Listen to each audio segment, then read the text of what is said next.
Bonsoir et bienvenue sur 8 Mont Blanc pour ce nouveau journal. Il est 18 h, nous sommes le jeudi 13 mars 2025. Voici ce que nous allons aborder dans cette édition. Face à la baisse de leurs subventions accordées par l'État depuis plusieurs années, certaines communes savoyardes tirent la sonnette d'alarme. Pour certains élus, cette diminution de l'enveloppe budgétaire pourrait mettre en péril des projets portés dans leur commune. Les détails à suivre. Et puis à quelques mois des vacances d'été, la Fédération des œuvres laïques de Haute-Savoie, association qui organise des colonies pour les enfants, met déjà le cap sur l'été 2025 et fait le point sur les nouveautés, mais aussi l'adaptation de ces activités face à une baisse du budget. Nous le verrons. Je vous en parlais à l'instant, c'est une situation qui alarme plus d'un maire en Savoie. De nombreuses petites communes ont vu leurs subventions accordées par l'État baisser en l'espace de quelques mois. Une perte des recettes qui va même jusqu'à 100 000 € pour certaines municipalités et qui aurait pour conséquence de mettre en péril certains budgets. Tout de suite, les explications de Fanny Savard. Elles sont une cinquantaine de petites communes savoyardes à tirer la sonnette d'alarme.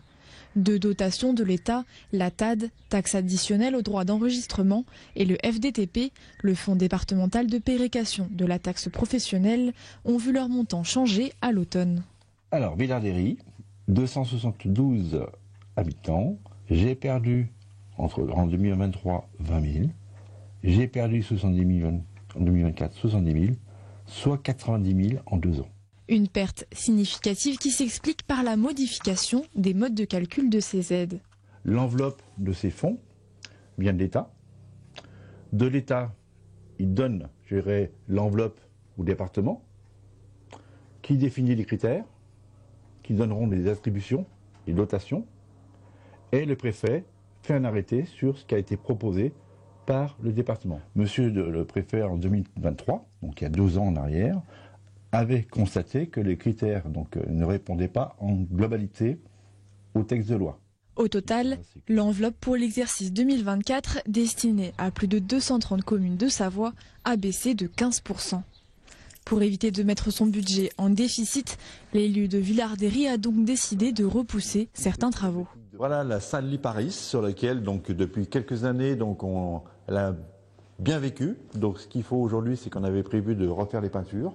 Cet argent qu'on va mettre sur la salle du Paris, on aurait dû le mettre l'année dernière, et cette année, on aurait dû faire autre chose. Au Châtelard, c'est la double peine. En plus de la baisse du FDTP, cette commune centrale de 700 habitants fait face à un second problème. Située au cœur des Bauges, elle accueille une dizaine d'infrastructures publiques, comme un gymnase, un collège ou encore une gendarmerie. Gérées par un syndicat externe à la commune, ces structures représentent néanmoins un coût pour la municipalité entre aménagement de l'espace public et absence de recettes fiscales. Avant, quand on était chef-lieu de canton, donc il y a plus d'une dizaine d'années, on avait des dotations supplémentaires pour compenser le fait qu'on avait des institutions publiques dans notre commune et qui faisait qu'on avait une perte de revenus. Et depuis, on a pu ces dotations supplémentaires. Et en plus, avec les nouveaux modes de calcul, on perd encore de l'argent. Je vous dis, nous, c'est 100 000 €. Entre 23 et 24, on a perdu 100 000 € de recettes. Une baisse brutale qui représente près de 10 % des recettes annuelles de la commune. Et si la situation perdure, le bureau de poste et le dispositif de recueil pour les cartes d'identité et passeports, ouverts il y a 2 ans, pourraient même fermer. C'est quand même un coût, même si on a des compensations. Les compensations ne compensent que le SMIC, qu'un demi-SMIC. Que ça soit pour l'un ou pour l'autre. Et aujourd'hui, on a besoin aujourd'hui, si on veut garder des agents, c'est pas avec un SMIC qu'on maintient des agents dans un territoire comme le nôtre. Face à la situation, 29 maires ont déposé en décembre un recours contre le préfet de la Savoie. En parallèle, plusieurs élus ont intégré une commission départementale. Objectif, définir des nouveaux critères 2025 pour qu'ils conviennent au plus grand nombre. Dans le reste de l'actualité, ce jeudi, le camp tricolore s'est une nouvelle fois illustré à l'occasion de la 8e et avant-dernière étape de la Coupe du Monde de biathlon en Slovénie, où 2 épreuves étaient disputées. Sur l'individuel court femme, les Françaises ont réalisé un joli tir groupé.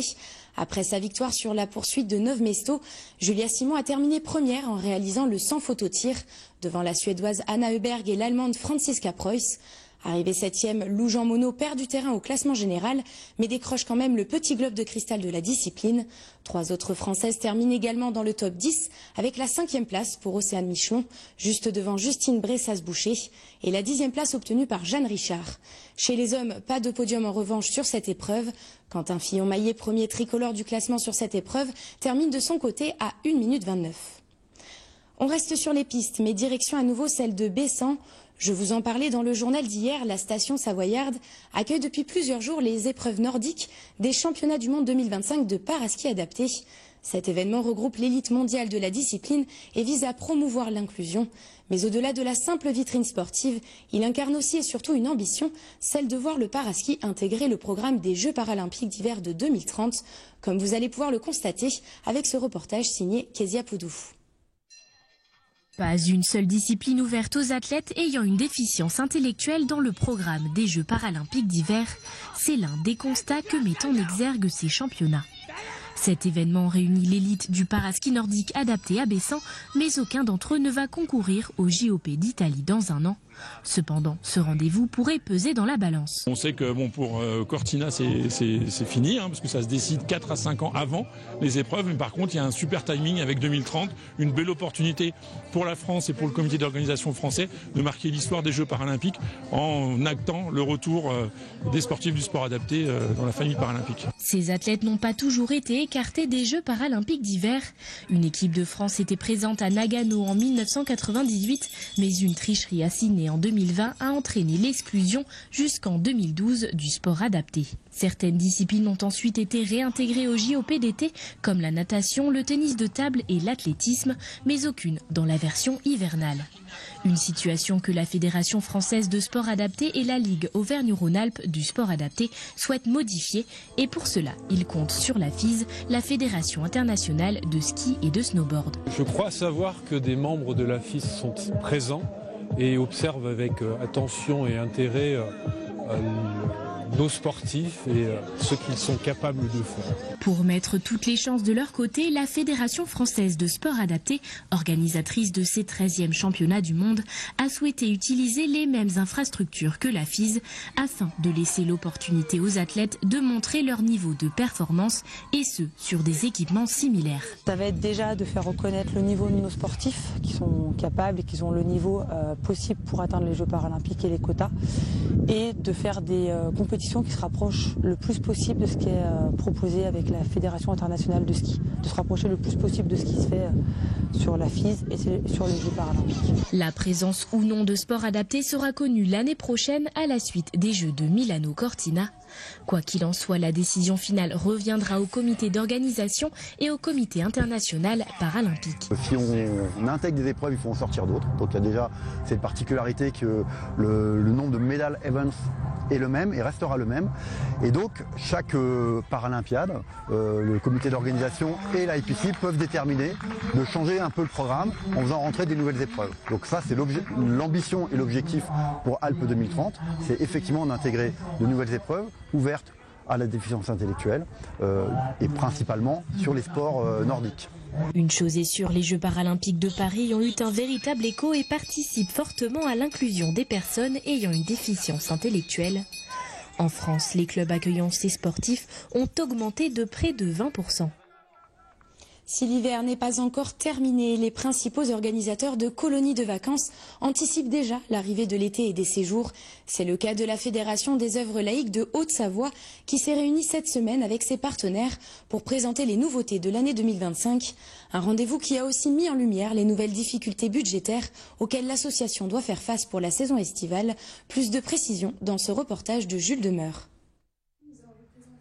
Les vacances d'hiver à peine terminées, les yeux sont déjà rivés sur la période estivale. En effet, la Fédération des œuvres laïques de Haute-Savoie vient de lancer sa campagne pour l'été 2025. Un temps d'échange entre les partenaires et les acteurs de l'animation était organisé pour évoquer notamment les nouveautés des futurs séjours. Sur l'été 2025, on a ouvert pas mal de pensions complètes et de stages sportifs avec des clubs de sport.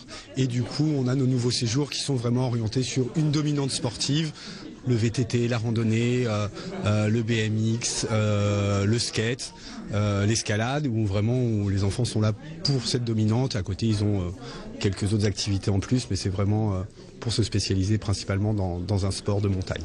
Cette rencontre a aussi permis d'évoquer les nouvelles contraintes budgétaires à prévoir pour cet été. En effet, alors que les enveloppes des séjours sont actées depuis plusieurs mois, 2 mesures récentes viennent impacter le coût des colonies. La première concerne l'augmentation des salaires planchers pour les animateurs. L'autre est une nouvelle taxe sur les billets d'avion. Elle touchera les voyages à l'étranger. Mais pour la FOL, pas question de répercuter ces augmentations sur le tarif des familles.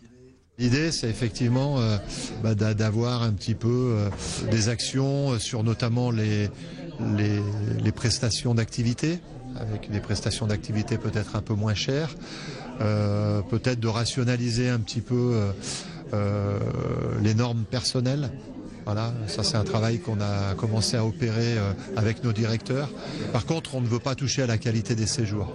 On reste quand même sur des projets de séjour qui répondent aux attentes, notamment en termes de sécurité, mais aussi en termes pédagogiques. L'été 2024, près de 6000 enfants ont été accueillis dans les séjours et l'association entend poursuivre sur cette lancée en proposant une diversité de programmes pour satisfaire les familles. On a vraiment tous les types de demandes.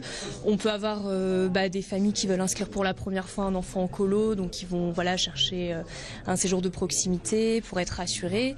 Et puis d'autres familles dont les enfants ont l'habitude de partir depuis longtemps, qui sont justement à la recherche, notamment pour des ados, de destinations plus lointaines, à l'étranger par exemple.